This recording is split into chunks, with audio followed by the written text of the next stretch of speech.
Bon, on allume la télé. On change de domaine. Ah oui, complètement.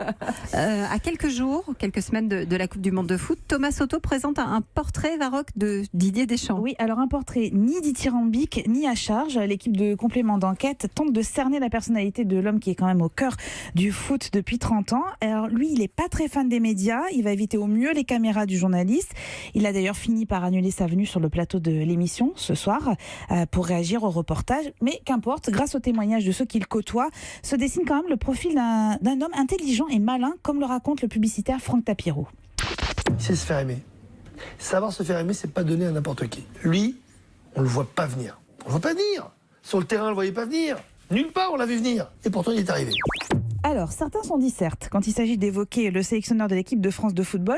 D'autres, c'est un peu plus compliqué, refusent même de parler de lui parce que oui, il y a une omerta dans cet univers. Alors on le savait, mais le reportage le prouve une nouvelle fois. Tendez bien l'oreille.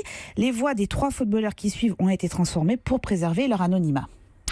On n'attaque pas le coach de l'équipe nationale, à quoi on est à 3 mois et demi de la Coupe du Monde, tous derrière.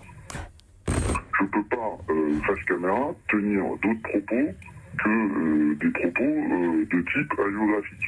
Donc si je vous parle, je ne vais pas vous dire tout en fait. J'espère que vous n'enregistrez pas. Là, vous ne me balancez pas. J'ai rien dit, sérieux, je vous mets même pas au téléphone parce que non, je veux pas, parce que je le paierai cher.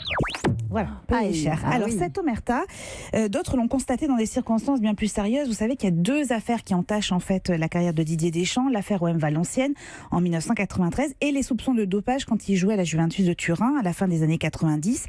Alors malgré un taux d'hémoglobine anormalement élevé, comme cela est indiqué dans les rapports médicaux qui ont été versés au dossier et qu'on découvre ce soir, le joueur a échappé à la justice.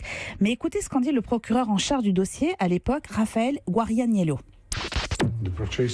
Vous savez, des procès, et j'en ai fait beaucoup. Et à chaque fois, en général, on trouve des témoins. Mais je crois que c'est beaucoup plus facile dans un procès de mafia de trouver un repenti que dans le monde du sport.